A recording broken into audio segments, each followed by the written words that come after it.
Orang tua ini adalah ahli kunci terhebat di dunia. Setiap brankas yang ia desain, tidak ada seorang pun di dunia yang bisa membuka. Dia menghabiskan seumur hidupnya membuat 4 brankas legendaris.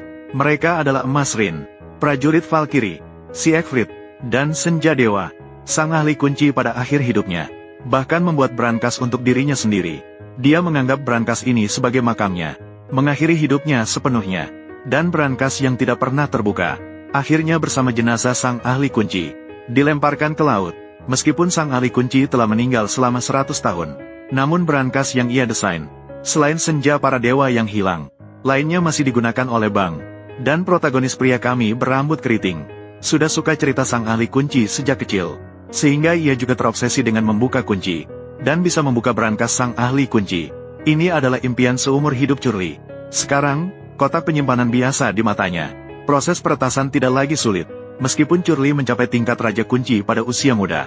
Tetapi karena tidak ada kotak penyimpanan yang lebih sulit untuk dia tantang, ini juga membuat Curly sangat kesal. Hari itu, setelah membuka komputernya, Curly tiba-tiba menerima email dari orang asing. Ternyata seseorang setelah melihat video peretasannya, mengundangnya untuk berpartisipasi dalam kompetisi peretasan. Saat itu membuat Curly sangat bersemangat. Tanpa berpikir panjang, dia langsung menuju tempat kompetisi. Setelah Curly tiba di lokasi, tempatnya sudah penuh sesak. Curly juga adalah peserta terakhir yang tiba. Tempat ini dipenuhi dengan tokoh terkenal dalam dunia peretasan. Curly juga pertama kali mengikuti kompetisi semacam ini. Saat dia bingung, bersamaan dengan perintah dari pembawa acara, pertandingan pertama telah resmi dimulai. Semua peserta segera bertindak. Namun, Curly sekarang tidak terburu-buru untuk membuka. Melihat lawan-lawannya fokus sepenuhnya. Saat Curly bersiap-siap untuk bertindak, seseorang telah berhasil membuka kotak penyimpanan. Kemudian yang kedua, ketiga, terlihat hanya satu tempat tersisa untuk lolos di lapangan. Rambut keriting juga mulai serius. Dia hanya sedikit memutar dial kunci dengan santai, dan dengan mudah membuka kotak penyimpanan. Dia juga berhasil mendapatkan tempat terakhir. Kemudian babak semifinal kedua. Meskipun tingkat kesulitan ronde ini meningkat, bagi Curly, itu bukan masalah. Dia masih menjadi yang kedua berhasil membuka kunci. Ini bukan karena kurangnya kemampuan Curly, melainkan karena dia menderita gangguan obsesif kompulsif yang serius. Dia selalu harus melakukan ritual tertentu sebelum melakukan sesuatu. Selanjutnya adalah babak final terakhir. Tingkat kesulitan membuka kunci juga meningkat lagi. Tingkat kompleksitasnya sekarang setara dengan brankas Bang. Pria berambut panjang segera mulai bergerak. Namun dari ekspresinya, terlihat jelas, membuka kotak penyimpanan ini sangat sulit. Namun, si berambut keriting mulai bergerak dengan tenang pada saat itu. Bahkan dia masih berbincang-bincang dengan pria berambut panjang. Orang lain mengira dia mengganggu lawan untuk mengalihkan perhatian. Hanya si berambut keriting yang tahu. Dia hanya melakukannya untuk menghabiskan waktu. Saat waktu tersisa hanya 30 detik, waktu krusial akhirnya tiba. Si berambut keriting segera mulai bertindak. Dia hanya meletakkan tangannya dengan lembut di kunci.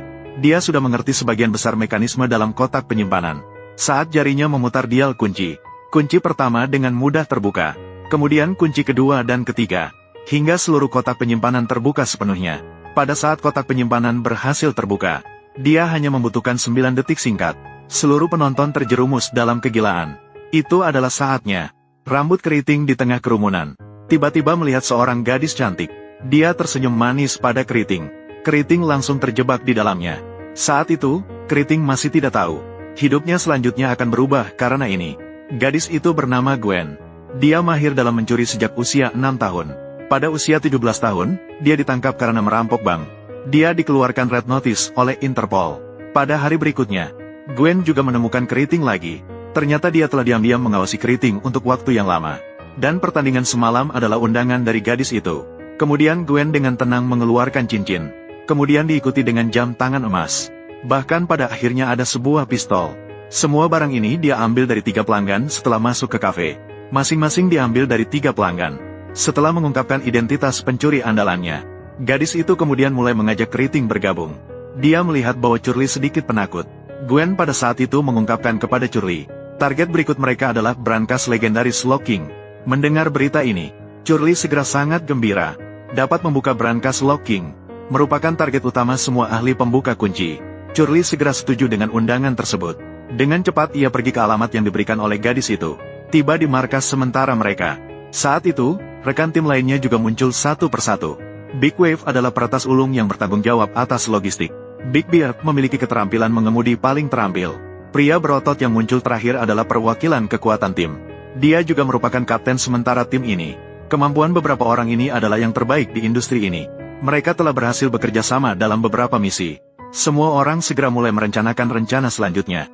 Target berikut mereka berada di sebuah bank kecil di Paris. Di sini digunakan emas Rain dalam brankas legendaris tersebut. Pertama-tama, gelombang besar akan meretas sistem keamanan bank. Menonaktifkan semua kamera pengawas. Kemudian, si berambut keriting masuk ke bank pertama. Tugasnya adalah menyamar sebagai pejalan kaki biasa. Datang ke bank untuk menggunakan toilet. Kemudian, yang kedua masuk adalah Gwen. Saat dia masuk ke bank, dia juga perlu mengambil kunci keamanan saat kesempatan muncul. Selanjutnya, dia akan pergi ke brankas untuk menyimpan barang. Saat itu, staf akan berjaga di pintu. Akhirnya, gelombang besar akan masuk ke bank. Dia akan berpura-pura menjadi wanita kaya asing untuk urusan bisnis. Dan satu-satunya orang di bank yang mengerti bahasa asing adalah staf yang berjaga di pintu brankas. Dia akan segera pergi ke loket untuk melayani gelombang besar. Tim sedang melakukan persiapan sebelum bertindak. Mereka telah mengumpulkan informasi tentang semua orang di bank.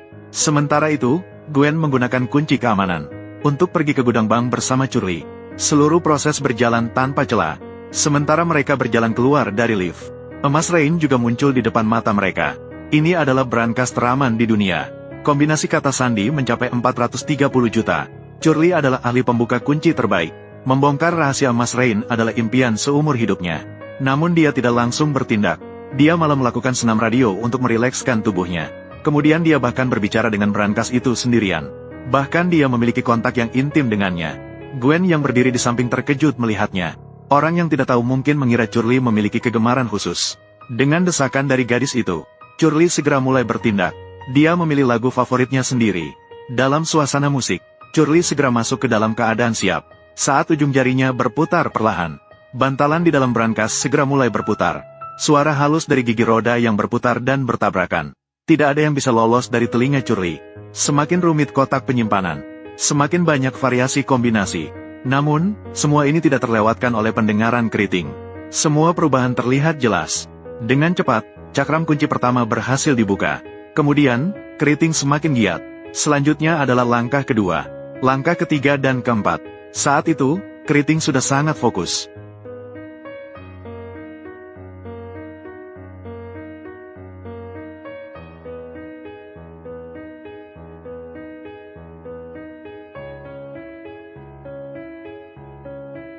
Dan dengan berhasilnya cakram kunci terakhir dibuka, keriting segera mulai memutar saklar. Peti besi Rain akhirnya berhasil dibuka. Melihat uang tunai di dalamnya, keduanya sangat gembira. Namun kegembiraan mereka bukan karena uang, melainkan karena berhasil membuka kotak penyimpanan legendaris ini. Kemudian, keduanya tidak merampok brankas sampai habis. Mereka hanya mengambil sebagian kecil uang secara simbolis. Saat itu, staf tidak tahu apa-apa. Mereka berdua keluar dari bank dengan berani. Dibantu oleh si janggut, mereka segera melarikan diri dari tempat kejadian. Saat itu beberapa orang masih tidak tahu. Rekaman pengawasan di dalam bank sudah ditemukan oleh Interpol. DG langsung mengenali beberapa orang, karena dia telah melacak tim ini selama 3 tahun penuh. Berdasarkan informasi yang dia kumpulkan selama bertahun-tahun, dia sudah menduga target selanjutnya dari tim ini. Pasti 3 dari 4 brankas legendaris. Dan di sisi lain, karena keberhasilan besar dalam aksi pertama, tim juga merayakannya di pangkalan. Melihat Gwen sedang menari sendirian, Curly merasa jatuh cinta pada gadis itu.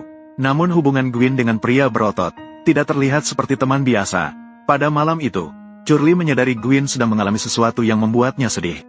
Meskipun rambut keriting adalah orang yang tertutup dan pemalu, namun ketika dia berhadapan dengan Gwen, dia merasakan perasaan yang berbeda. Curly mengucapkan kata-kata terbanyak dalam beberapa tahun terakhir.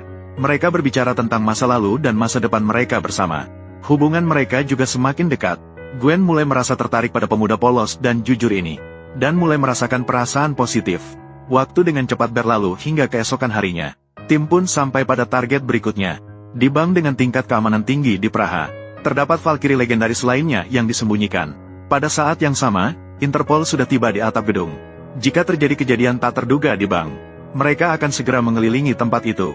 Curly menggunakan identitas baru dalam misi ini. Dia akan menyamar sebagai inspektur cabang bank, masuk ke dalam bank dengan terang-terangan. Kemudian, di bawah bimbingan besar, Curly akan menghindari semua staf. Diam-diam menyusup ke brankas bank. Jika menghadapi pintu akses yang membutuhkan kunci, Curly hanya perlu melakukan gerakan palsu. Ombak besar akan meretas sistem kontrol bank. Pintu akan terbuka secara otomatis